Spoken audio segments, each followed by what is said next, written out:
Ер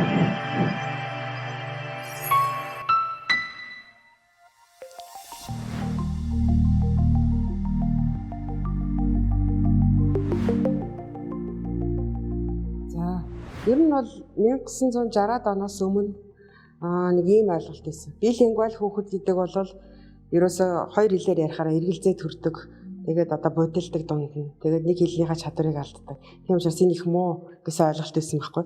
Тэгээд 1960 оноос хойш нэг шинэ багж үүссэн. Тэр нь юу вэ гэхээр тархины цахилгаан бичлэгийн дижитал аппарат үүссэн. За тэгээд цахилгаан бичлэгийн аппарат нь юу харуулдаг вэ гэхээр тархины үйл ажиллагаа нь яг тэр билингвал хүүхдүүд яаж явагдаж байна. Тархины цахилгаан долгионы түвшинд судалсан. Үүнээс хойш нэг 1991 оноос бас нэг шинэ багж үүссэн. За тэгэхээр тэр нь юу гэхээр fMRI гэдэг functional magnetic resonance imaging гэдэг. Тэр нь юу хэлж байгаа нь гэхээр нөгөө үүлгийн сорон зүүн долгионы өрсөлдөлийн багж байхгүй.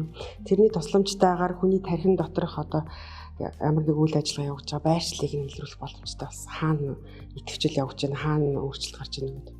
Тэгээ эдгээр үүснээс хойш ерөөсөө тэр нөгөө хуучин ойлголт ч юм уу орд бас байхгүй болсон. Дэлхийн маш олон судлаачид хийсэн судалгаануудаас харах юм бол энэ билингвал хүүхдүүдийн тархин дотор нь ийм шин сүлжээ, мэдрэлийн сүлжээнүүд үүсдэг. Зүгээр сонсох, унших, өөрөө юу ч яриаггүй байхдаа би энийг хэлнэ шүү гэд бодох төдөд тархин дотор нь ийм сүлжээнүүд бий болоод тэр сүлжээнүүд нь идэвхтэй ажиллагаанд оролцдог. Идэвхтэй үйл ажиллагаа бий болдог гэж тэр хоёр багцын тусламжтай тодорхойлсон. За тэгээ билингвал хүүхдэд ямар ялгаа байна уу гэхээр билингвал хүүхд хоёр хэлээ зэрэг хэрэглэхээр нэмэлт сүлжээнүүд үүсдэг юм байна. Тэгэхээр энэгээр билингвал хүүхдүүдэд сэрсэтэхгүй нөгөө давуу талууд нь гарч ирээд байгаа юм байна гэдэг судалгаанууд нэлээд хийгдсэн. Гэхдээ яг Монгол хүүхдүүдийн тархин дотор яг энэ билингвализмтэй холбоотой ямар өөрчлөлт явагдсан бэ гэдэг судалгаа хийгдэггүй. Тэгээ бид нэр энэ судалгааг хийсэн. За тэгээ билингвализм гэдэг бол хоёр хэлээр, хос хэлээр одоо харилцах чадвар буюу за хэлээс гадна хоёр дахь хэлээрээ тийм ээ. За тухайн хоёр хэлээрээ одоо чиглэлтэй ойлголцдог, харилцдаг байх. Тэгээ за тэгээ тухайн хоёр хэлээ өдөр тутмын одоо амьдралдаа чиглэлтэй ашиглах. За ийм чадвартай байхыг билингвализм гэж байгаа. Одоо эрдэмтэд билингвализмыг бас дотор нь ангиж задлж үзэж байна. За жишээлбэл одоо хоёр хэлээр ярих орчинд өссөн одоо жишээлбэл аав ээж нь өөр улсын иргэд ч юм уу тийм ээ. За тийм орчинд өссөн хүүхдийг бол одоо жишээлбэл онгон билингвал гэж үзэж байхад за зарим нь бол хожуу цэцэрлэг сургуульд ороод тийм ээ. За эсвэл одоо гэрүүлээрээ гадны улсад очиод одоо амьдрахад гэрүүлийн орчиндөө жишээлбэл одоо монгол хэлээр яриад нийгмийн харилцаа нарахтаа жишээлбэл гадаад хэлээр ярих ч юм уу тийм ээ. За хэмжлэн ингээд хожим одоо эзэмсэн билингвал гэх мэтээр одоо ингэж задлж үзэж байна. Дан англиар ярьдаг одоо монгол хүүхэд билингвал мөн үү гэж тийм ээ. За тэгэхээр хэдийгээр тухайн өмнө нөгөө монгол хүн ч гэсэн за төрөв биесэн нөгөө хоёр хэлээрээ билингвал хүмүүс хоёр хэлээрээ хоёулангаар нэг чөлөөтэй харилцдаг. Өдөр тутмын ярианд хэрэгэлдэг байх хэрэгтэй тийм ээ. Тэгэхээр зэрэг хэдийгээр монгол хүн ч гэсэн дан ганц англиар одоо жишээлбэл яриад байвал энэ хүн бол одоо билингвал хүн биш гэсэн үг. Нөгөө мэдээллийг тоон илэрхийлгээр хүлээж авч байгаа тийм ээ. За тэгээд одоо үзэх, сонсох, авлах хэмжлэг. За тэгэхээр хүн мэдээллийг, мэдлэгийг одоо хэлээр дамжуулан хүлээ авах. За тэгээд ойлгох, эзэмших, энэ цаашлаад одоо өөрийнхөө санаа бодлыг өгүүлбэр метафорын түвшин. За метафор гэдэг бол жишээлбэл зүйлэлтэй. Тэгэхээр одоо хамгийн алдартай метафор жишээлбэл амьдрал бол аялал юм аа гэдэг. Амьдралыг аялалтай зөвлөсөн тийм. Тэгэхээр одоо энэ төвшөнд өгүүлбэр метафорын төвшөнд өөрийнхөө санаа бодлыг одоо зөв оноочтой чиглэлтэй илэрхийлэх чадварыг одоо сэтгэхүй гэж ойлгоно. Сэтгэхүй одоо хэл хоёр бол үндсэндээ нэг юмны хоёр тал. За энэ хоёрыг бол мэдээж салгаж ойлгож болохгүй. Тэгэхээр одоо нөгөө гадаад хэл сурна, гадаад хэл эзэмшнэ гэдэг бол тухайн одоо хэлээр ярьж байгаа ард түмний сэтгэлгээндээ суралцах. За тэгээд төв соёл, уламжлал. За энэ хүнийг нь одоо үүнд суралцах тийм. За энэ зайлшгүй шаардлага үүснэ. За тэгэхээр одоо билингвал байна буюу гадаад хэл эзэмшнэ гэдэгт бол зөвхөн нэг суугаар биш одоо зөвхөн монголоор бичиж тийм. Одоо олон суугаар мэдээллийг хүлээж авах. За түүнийг одоо хооронд харьцуулах, анализ хийх гэдэг. За тэгээд одоо өнөө үед одоо хамгийн чухал гэж байгаа critical thinking буюу асуудлыг олон талаас нь харах. За тэгээд нэг ноцтой авч үзэх тийм. За гэх мэтчлэн ийм чадварууд бол одоо билингвал хүндэл илүү хүссэн байна.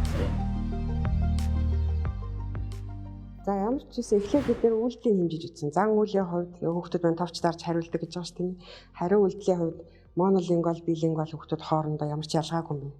Үйлдэлийн хувьд бол яг адилхан байна. Яг ижил хугацаанд хариулж гин зөв буруу хариултын тоон ч гэсэн адилхан. Тэгэхээр гадна талдаа бол харахад ямар ч ялгаа алга. А гэхдээ тархины цахилгаан долгионы хэмжээд үзсэн чинь ялгаа байна. Байршлын хувьд бол энэ монолингвал хүүхдүүд бол хэлний сэтгэлгээ явагддаг гол төвүүд болох энэ чамархаа болон зулгаан хэлтэнгүүдтэй хэлний үндсэн төвүүдтэй нөгөө уншсан сонссон мэдээлэл хэлнийхээ мэдээлэл боловсруулалт юм. Тэндний итгэвчл явагдаж байна. А тэгтэл билингвал хүүхдүүд нь энэ үндсэн хэлний сэтгэлгээний төвүүдээс гадна өшөө бас духны хэлтэнд нөгөө дээд сэтгэхүйн төв гэдэг байгаа шүү дээ. Тэр дээд сэтгэхүйн төв нь бас давхар ажилт юм байна. Тэнд нь бас нэмэлт сүлжээнүүд үүсдэг юм байна гэсэн юм үр дүн гарсан. За тэгээд хүчийн хувьд, долгионы хүчийн хувьд бол билингвал хүүхдүүд нь арай долгионы хүч багтаагаар тэр нөгөө авсан мэдээлэл боловсруулчих чинь ойлгоод одоо таньчих гэсэн үг. Монолингвал хүүхдэд харьцуулахад. Тэгээд энэ нь тэгтээ ямар үед ялгаа юм монолингвал, билингвал хүүхдэд хоорондох ялгаа гарч ийнө гэхээр нэг том хүүхдүүдэд нэг ялгаа байхгүй. Гол нь тэр ялгаа 0-6 насны хооронд харагдсан. Хамгийн огцом ялгаа нь. Тэгээд тэр насны дэш ахих тусмаа тэр ялгаа нь багасаа явчихдаг юм. Тэгэхээр 0-6 наснда юуг англи хэл, гадаад хэл хоёр дахь хэлээ сурж эхэлсэн хүүхдүүдэд тэр одоо нөгөө билингвализмын ялгаа их байна. Тархинд үзүүлж байгаа нөлөө өндөр гэсэн үг. Тэгвэл бас тэр одоо монгол хэлний хоёул адилхан монгол хэлэн дээр ижлэхэн өгүүлбэрүүд уншиж байгаа шүү дээ. Гэхдээ тэр монгол хэлний өгүүлбэрийн хувьд бас алийг нь аль тохиолдолд тэр долгионы ялгаа гарч ийнө гэдэг нь бас өөр байгаа. Энгийн одоо тийм юуны зөв өгүүлбэрүүдийн хувьд бол тэр хоёр монолингвал, билингвал хүүхдүүд нэг их онцгой ялгаа байхгүй. Гэтэл өгүүлбэр эдрээтэй болоод ирэхээр нөгөө ялгаа нь гарч ирдэг. Тэгэхээр эндээс юу гэж дүгнэх вэ гэхээр энэ одоо билингвал хүүхдүүд бол энэ хоёр дахь хэлээ ашигласнаар тархинд нэмэлт мэдрэлийн сүлжээнд үүсдэг юм байна. Тэр нь ялангуяа сэтгэхүйн дээд төв ашиглаж тийм мэдээлэл боловсруулдаг юм. Гэхдээ боловсруулахдаа өөрийнхөө цахилгаан долгионы хүчийг бага зарцуулаад арай хэмнэлттэйгэр гэсэн үг. Илүү эдрээтэй мэдээллийг боловсруулах чадвар нь гол нь хөгждөг юм байна гэсэн юм үрдэн төрсөн. Манай судалгааны онцлог гэж хэлж болох юм да. Бас нэг зүйл юу гэхээр одоо манай судалгаанд ер нь бол хуучин нэг ийм ойлголт байсан. Бүх нэр үгийг тархины нэг хэсэг боловсруулдаг. Бүх үйл өгнүүдийг одоо өөр газар боловсруулдаг гэдэг. Тэгвэл сүүлийн үед энэ багжууд нь хөгжөөд ирэхээр юу гэж гарч ирсэн гэхээр тийм биш юм байна. Тэр одоо нэр үг үйл өгч утгаараа холбогдох юм бол семантикийн хувьд холбогдох юм бол тэр чинь нэг ойрхон сүлжээ өсгчдөг тархин дотор. Тэр тусдаа өөр газар боловсрогдоод байх шаардлагагүй. Тэгээд энийг юу гэхээр семантик ассоциац гэж нэрлэж байгаа байхгүй юу? Семантик утгын хувьд холбогддог. Жишээлбэл одоо юу гэдэг би ном уншсан гэх юм бол ном гэдэг үгний ардаас уншсан гэж үг гарч ирэх магадлал маш өндөр тийм ээ. Энэ ном уншсан гэдэг хоёр үг утгын хувьд холбогдчихдаг. Семантикийн хувьд ойрхон гэсэн үг. Гэтэл би ном эдсэн гэх юм бол ном эдсэн гэдэг үг чинь утгын хувьд их хол тийм ээ. Тэгээд ирэхээр нөгөө үг чинь тархинд дээр үүсэж байгаа сүлжээ нь өөр болоо явцдаг. Монолингвал хүүхдээс гадна билингвал хүүхдүүдийн хувьд би ном уншсан гэдэг үгийг ганцхан хэлээр биш хоёр хэлээр боловсруулдаг учраас ийм нөгөө семантик утгын хувьд ассоциац үүсгдэг ийм сүлжээ нэг биш хоёр үүсдэг гэж. Тэгээд яадаг вэ гэхээр тэр хүүхэд хэрэг би ном уншсан монголоор бодох юм бол нэг газар нэг сүлжээ үүсэж чинь тийм ээ. Тэгээ холбоос үүсэж. Тэгээ хэрэг би I read the book гэд бодчих юм бол англиар бодчих юм бол өөр газар тархин ажилтдаг. Өөр сүлжээ үүсдэг. Тэгээ тэр утгаараа энэ одоо утгаараа яаж холбогддог юм бэ гэдгийг нь харамсалтай нь багжаар энд нь нэг одоо тэр ном гэдэг үг итгэвч чинь энд нь унших гэдэг үг итгэвч энэ хоорны хооронд хэдэн сантиметрийн зай вэ нөгөө хэмжих арга байхгүй.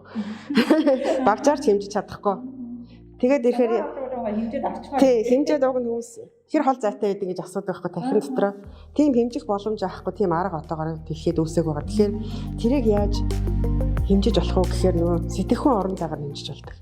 Сэтгэхүйн орон зай гэдэг нь одоо сэтгэхүй гэдэг чинь бид нэр одоо юу гэдэг хараад юм уу барай тэмтэрчих боломжтой зүйл биш тийм ээ. Тийм mental space гэж ярьдаг. Тэр сэтгэхүйн орон зайгаар нь хэмжин тэгтээ энийг математик загвараар физикийн онолыг оруулаад физикийн онолын тусламжтайгаар хэмжиж болно. Яагаад вэ гэхээр физик математикийн хуулиуд байгаль үйлчилж байгаа хуулиуд хүний тархинд яг адилхан үйлчилдэг. Хүний тархи гэдэг чинь бид нар ч одоо ерөөсөл байгалийн нэг өчүүхэн хэсэг байгалийн хууль манай тархи бидний тархин дотор бас л адилхан үйлчилнэ гэсэн. Тэр утгаараа тэр математик загварыг тэгээд тэр физикийн онолуудыг бас энэ сэтгэхүй хувьд энэ хоёр үгийн хоорондын утгын хувьд хэр хол зайтай хэр ойрхон зайтай гэдгийг загварчилж хэмжих судлах боломж өгдөг. Тэгээд энэ судалгааг бас эндээс одоо манай багийн удирдагч бас хийсэн байгаа. Тэгээд энийг бас олон улсын сэтгүүлд нэлээд хөвлөж гаргасан онолуудыг нь тайлбарсан байдаг. Ямар шинжлэх ухаан болоо явчих, хэл шинжилэл, тарих судлал, дата анализ, математик, физик эднэрийг холбосон ийм судалгааг Монгол хүүхдүүдийн одоо билингвализм жишээ дэрийг хийж болох юм байна гэдэг ийм одоо нэг шинэ одоо олон салбарын шинжлэх ухааны чиглэлийг нээж өгч байгаа юм болоо даа гэж бодож байна. За манай судалгаанд 3-аас 21 насны Монгол монолингвал болон Монгол англи хэлтэй билингвал хүүхдүүд оролцсон. Тэгээ бид нэр ямар аргачлал хэрэглэсэн бэ гэхээр Монгол хэл дээр өгүүлбэрүүдийг уншуулад тэгээд үйлдэлийг хийсэн. Үйлдэл гэхээр юу гэсэн үг вэ? Энэ хүүхэд өөрөө энэ өгүүлбэр зөв байх шүү, буруу байх шүү гэдгээ таниад тэгээд компьютерийн тавчин дээр дагаад хариулт өгдөг. Тэр үйлдэлийг нь тэр үйлдэлийнх нь хурд нь тэр хоёр нөгөө нэг групптэй байгаа хүүхдүүд маань хэр хурдан реакшн тайм гэж ярьдаг хурд нь хэр юм за тэгээд өшөө хичнээн зөв хариулт хичнээн алдаа гаргаж ийн гэдгийг хэмжиж харьцуулсан. Үүний зэрэгцээгээр бид гол нь тархины цахилгаан долгионы хэмжсэн.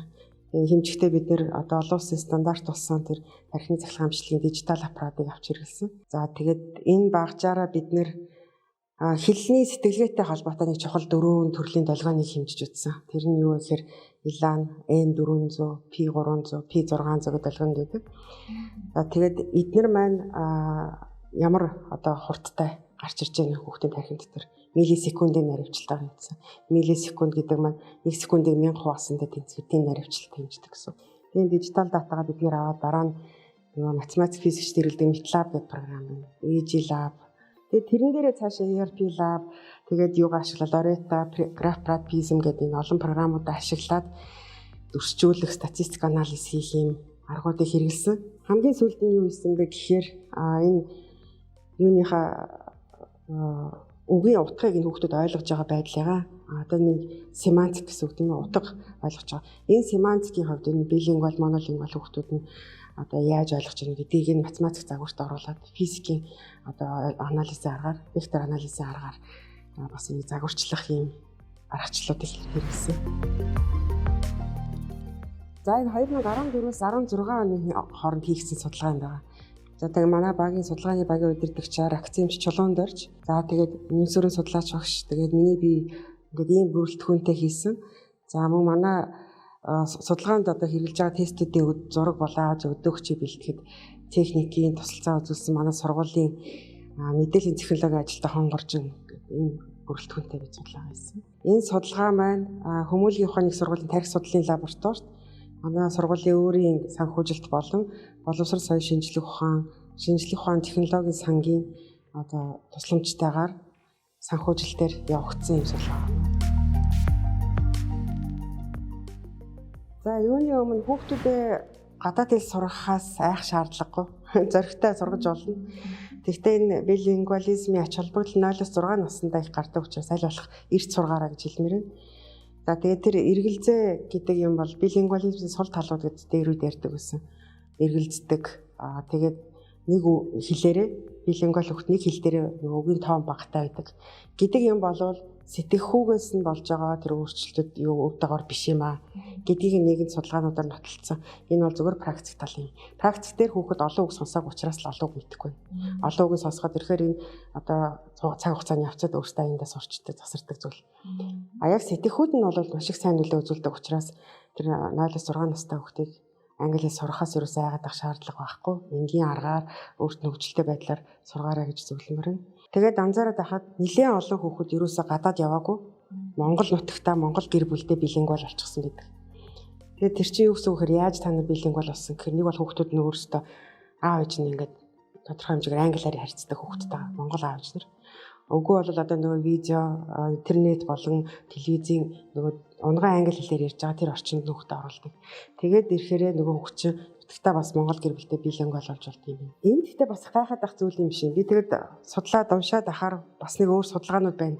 Юу гэхээр Америкийн Вашингтоны их сургуулийн эрдэмтэд Испани монолингвал хүүхдүүдээр судалгаа хийж үзсэн байгаа байхгүй. Тэгээд бүр цэцэрлэгийн яслын насны 0-3 настай хүүхдүүдээр нутагт нь Испанид очиод нөгөө Испани орчинд нь унган англи хэлтэй хүмүүс байгаа шүү дээ тэр Америк хүмүүс. Тэгээд очиод өдөрт ерөөсөө ганцхан цагийн англи хэлний сургалт явуулсан. Тэгээд тэр сургалт нь одоо бидний заншсан шиг партнер суугаад суудаг сургалт биш. Зүгээр л ерөөсөө яаслт нь очиод нөгөө хүүхдээ нэг цаг л өдөрт ганцхан цаг тоглож байхдаа англиар ярилцаал эсвэл зураг үзүүлэл англиар яриад ном зурагтай номч гэдэг юм уу. Тэгээ ингэхдээ гол хэрэгэлсэн хэл нь нөгөө албан хэллэг биш. Зүгээр ээж аав нь хүүхдээ өхөөртөл энэ одоо ямар зураг вэ гэж нэг өхөөрдөд ярьдаг. Тим маягаар нэг цаг ярилцаад 18-7 хоногийн турш одоо 4 сар гэсэн үг шүү дээ. 4 сар ингэж ярилцаад тэгээд тархины хэмжээд үтсэн бид нар шиг одоо бичлэг хийгээд үтсэн чинь 4 сарын дараа тэр монолингвал хүүхдүүд нөгөө билингвализм сэтгэхүйн нөгөө ач холбогдол гараад ирсэн өөрчлөлтүүд нь гараад ирсэн байна гэж байна. Тэгэхээр одоо энэ практик дээр бас ингээд бидний судалгааг ч гэсэн харахад одоо энэ хүүхдүүдийг заавал билингвал болгохын тулд тийм партнер цугаад ингээд загнаад авах шаардлага байхгүй юм байна. Тэгээ тэр судлаачд бас их санууч хүмүүс байгаа юм л да. Тэгээд орхицсан нөгөө хүүхдэд ороход Америк руугаа явцсан. Ерөөсө тэрнээс хойш англи хэл мэл ороогүй. Тэгээ орхицсан байж тал 4 сарын дараа ерөөсө сонирхоод нөгөө хүүхдүүдийн чинь тархинд нь ямар нөгөө өөрчлөлт чинь байгаа болоогүй болоо үзээгээд буцаад ирсэн байна. Тэгээ буцаад шинжилээд үзсэн чинь ерөөсө тэр хугацаанд англи хэл үзээгүй байхад 4 сарын дараа нөгөө өөрчлөлт нь байжсэн. Билингвализмын тэр одоо сэтгэхүйн нөгөө шин сүлжээсүүд нь ажиллаж л байсан 4 сарын дараа. Тэгээ энэ чинь юу гэсэн үг вэ гэхээр билингвализмын тэр одоо сэтгүүд гаргаж байгаа тэр сайн өөрчлөлтүүд нь зүгээр нэг богино хугацааных биш. Тэгээ алга болчтой юм шиг бас нэлийн удаан хугацааны ач холбогдолтой юм байна.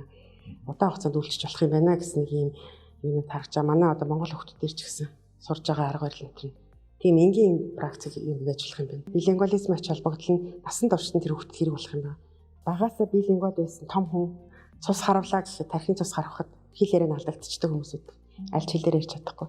Тэгвэл билингвал хүмүүст яадаг вэ гэхээр одоо нэг анх дахь хэлнийх нь төв дээр цус харавцсан байхад хоёр дахь хэлийг нь ашиглаад тэр хэл яриаг сэргээдэг speech therapy гэж ярьдаг. Тийм эмчилгээний аргууд байдаг. Хоёр дахь хэлээрээ хэл яриа сэргээд ирэхээр дараа нь нөгөө эхнийхээ хэлийг сэргээх боломж нь гараад ирдэг. За тэр талаараа нөгөө үр дагавар нь бас ингээ удааг уулздаг. Бүр хөгшөрсөн хойноо ч гэсэн тэр билингвал хүүхдүүд чинь Альцгеймерийн өвчнөд нэрвдэх магадлал нь 5 дахин бага байдаг. Альцгеймерийн өвчин гэдэг маань нөгөө зөнөгрөх өвчин гэж ярьдаг Монгол. За тэр нь бүр үнэхээр зөндөг юм а гэхэд тэр өвчнийх нь эхлэл нь зөнөгрөл нь 4.5 жилээр хожуу эхэлдэг монолингвал хүүхдтэй бодвол. Тэгэхээр энэ алсын үр дагаврынч одоогийн сэтгэхүйн хөгжийг бодсон ч гэсэн хүүхдээ багаас нь билингвал болгох нь хэрэгтэй юм байна гэсэн нэг юм зөвлөгөө өгмөр. За тэгээд нэг эцэг эхчүүд нэг асуулт байнга асуудаг. За тэгэхээр монолингвал хүүхдүүд чинь тэнийг билингвал хүүхдүүд ухаантай юм уу? Ингэсэн үг үү гэж асуудаг байхгүй. Тэгэхээр үгүй огт биш. Энэ бол ерөөсөө ортос буруу ойлголт. Хүний ухаан гэдэг чинь ерөөсөө маш их том ойлголт. Сэтгэхүй юм бидний одоо яриад байгаа хэдхэн чадвараар хэмжигдэх зүйл биш. Хүний хүүхдээ ухаан гэдэг чинь одоо юу гэдэг бусдыг ойлгох чадвар, мэдрэмж, за тэгээд бусдыг нэрх өрөвдөх хэрэгцээг нь ойлгох ч гэдэг юм уу, нийгмийн харилцааны чадвар.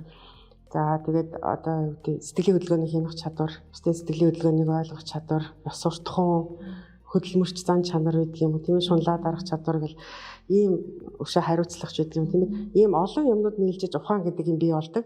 Тэгээ энэний жижигхэн хэсэг тэр сэтгэхүй нэг үйл ажиллагаа, дээд үйл ажиллагааны хэдхэн хэсэгт нь л билингвализм сайнаар нөлөөлдөг гэсэн ийм юм ярьж байгаа. Миний хувьд бол практик дээр маш ухаантай биширмэр монолингвал хүүхдүүд зөндөө тааралж ирсэн. Үнэхээр ухаан сайтай монолингвал хүүхд байх юм бол билингвализм хөгжүүлээд одоо хоёр дахь хэлээ сайн сураад билингвал болтлоо. Сурах юм бол энэ сэтгэхүйн чадварууд нь олон нэмэгдэнэ л гэсэн ийм ойлголт юм байна. Мэдээж одоо энэ билингвал хүүхдэд маш олон давуу тал байгааг бидний судалгаа, зөвхөн бидний судалгаа биш тийм ээ. За гадны олон эрдэмтдийн судалгаа байна бас. За эдгээр өндөд хамтраад одоо сэтгэхийн хувьд л одоо бидний түрүүний ярьсан маш олон тийм давуу талуудыг гаргаж ирж байна. За дээр нь одоо хүн болгоны мэдж байгаа одоо практик давуу талууд бас зөндөө байна тийм ээ. Тийм болохоор одоо бүгдээ аль болох багаас нь одоо билингвал болгох одоо анхаарах хэрэгтэй байна тийм ээ. Тэглээгээ заавал одоо өөрөөсөө иргэнтэй суух биш тийм ээ. Яг гэрүүлийнхээ орчинд ингээд өөрийнхөө одоо боломжоор ингээд хүүхдээ ямар ч юм нэг тийм билингвал болох орчинд одоо тасгах, экспоз болох тийм ээ. За ийм шаардлагатай. За тэгээд ийм энгийн байдлаар бас хүүхдээ одоо билингвал болгож одоо хэл эзэмшүүлж тийм ээ ингэж болох нэ. За тэгээд мөн одоо дахиад хэлэхэд одоо манай судалгаанд хамрагдсан эзэмсэн нийт одоо судалгаанд оролцож байгаа багш эрдэмтдээ баярлалаа.